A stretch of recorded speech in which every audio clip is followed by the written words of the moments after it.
Welcome to the second match of Monday Night Starbow number 25. In the top right corner, moving on from the first round, victorious over Ejwoda, your green Zerg player, he is Byleth. And spotting the bottom right corner, he's yellow, he's Terran, he is Beastyqt, and he's falling off. So, as a Terran player, I can actually weigh in on this because none of us play Zerg, so none of us really know what's going on in ZVZ other than a buttload of action. But I could weigh in a little bit on Terran vs Zerg. So we're going to see what Beasty goes from here because he's either going to choose between Bio or Mech. And I'm thinking he's going to go for Mech.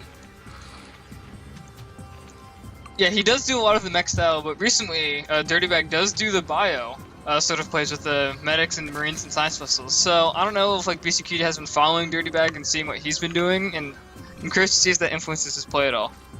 It looks like he's going to go for CC first, for sure. And Byleth, I think when he sees this, he might go for like 3 hatches before Spineful. Well, he is going to get his natural just about now. Yeah, going for a super greedy play as a Zerg player in response to a command center first is generally going to be your best response. You can try to be aggressive, and it has worked. We saw in Eurobo there were, I don't remember which player it was, but there was a Zerg player who put on some aggression against a Terran who was going for a CC first, and it actually did pay off for him. It might have been Franskar against Dirtybag in one game. I could be totally wrong, though. I don't really remember. I don't remember. I remember the game you're talking about, but I don't remember who the players were. But he was able to take down the barracks as it was constructing, I believe, and get into the main, and it was just a very quick game. But we do see Byleth is going to go ahead and get that third very quickly, so he will be going for the economic counter to the economic build.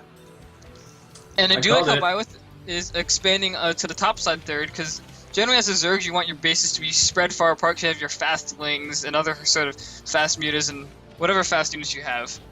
You just want to keep your base spread apart. You don't really want to expand towards your Terran opponent. Exactly. Definitely want to be as far away as possible from those bio pushes or whatever kind of pushes will be coming, because generally, especially in this matchup, it's Terran has to put some pressure on the Zerg player. But both players really take some turns, especially if a Zerg player is going to be going into Mutalisk, so they will be very aggressive as well.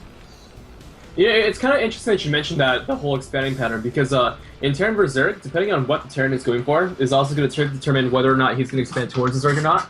If he goes for Mech, he will definitely want to expand towards Zerg, but if he's going Bio, he actually doesn't want to expand towards Zerg, because things such as Dark Swarm and Defiers and Zerglings could actually really punish an expansion that is not close to the Zerg. But meanwhile, Byleth here, playing standard, just macroing up, and it looks like Beastyqt easily takes his natural expansion. And wow, they're Beastyqt is going for the bio. 2 barracks done. 1 more barracks is on the way. So not gonna see Mech for a while. He might do a Mech transition way later in the game, but for now, definitely not the case. Yeah, you notice that Beasty didn't feel the need to throw down a bunker or anything like that. That's because he actually did scout with his SCV that third base for Byleth at the top, so he knows that there's no aggression on the way, so he can very safely and comfortably just kind of build up a little bit of wall here. Doesn't have to over-investigate into any sort of defenses right now. And Beastyqt does know about the Baling Nest, and he's asking about it now. Uh-oh, I don't think we can say anything. Nope. Oh, but Byleth can, so that's good. Alright. But is he lying, though? Ooh. Oh! Well, Byleth is telling the half-truth, because they are like SC2, but as you saw in the ZVZ, if you kill a Bangling, it will not detonate and kill everything around it. So that is a very big detail to know in Starbow. I'm not sure. I want to tell BC that they can't do a Bangling bust, like they can't bust down the wall. Yeah, it's his fault though. I'm sorry. Yeah, I don't know. But yeah, he's definitely reacting as if it was a Bailing bust. Oh, but yeah, but Byleth is gonna go for it though. Oh my god, I don't think Byleth knows that he actually believes that Bailings actually do the same thing as SC2. Uh-oh. This is actually gonna go for. Oh, this is gonna be so funny. Oh, but then again, BC does not actually. BC doesn't have the complete wall. And 2 bunkers here. This is so close. Come on, SCV. Don't do this to me. Oh, but he's still gonna go for the bunkers. Uh-oh. Oh, those Bailings! No, not quite enough damage. Not done. And these SCVs could fight. Gonna go ahead and pull back, let the Marines get there. Oh, even more Banelings.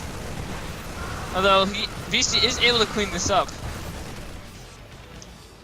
You know, I think what happened is that those bangs were actually killed, so they didn't actually get a detonation off. One of them did, but I think you're right. I think the other one didn't because it wasn't quite enough to kill the Marines and the medics there. Whereas 2 banelings would definitely be enough to kill them. So, yeah. And actually, unfortunately, did lead with a couple of banelings as well. So 1 or 2 of them went down immediately without detonating at all from the fire from the bunkers. We do see a lurker dead now on the way. We're getting the barrel stabilizers for our Terran player, and BC is also moving up towards science vessels, getting that starport up. Tech lab here on the factory. And he's moving out. I think he's going to head towards the 3rd base. He scans it. He knows that there's only 1 spine caller. He's got plenty of Marines to deal with it. Yeah, and Byleth's lurkers will not be anywhere near finished by the time this bio push gets here. He's going to have to hold on with the banelings. But Beastyqt, a professional StarCraft 2 player, he knows how to split and pull back and focus fire down banelings more so than other Starboard players might. Although, he's not going for the 30, he's going straight into natural, taking out the spine instantly, and slow banelings, look at those splits. Oh, these are so beautiful. Very nice. Well done here from Beastyqt. These aren't SC2 Marines either. Splitting these guys is a lot more difficult than it is in StarCraft 2. And that could be it right there. We do have a 30 supply lead here for Beastyqt. He's on top of the lurker den. And that's it, GG. Byleth's GG's. Beastyqt takes a 1-0 lead in the series. So, Sir Chris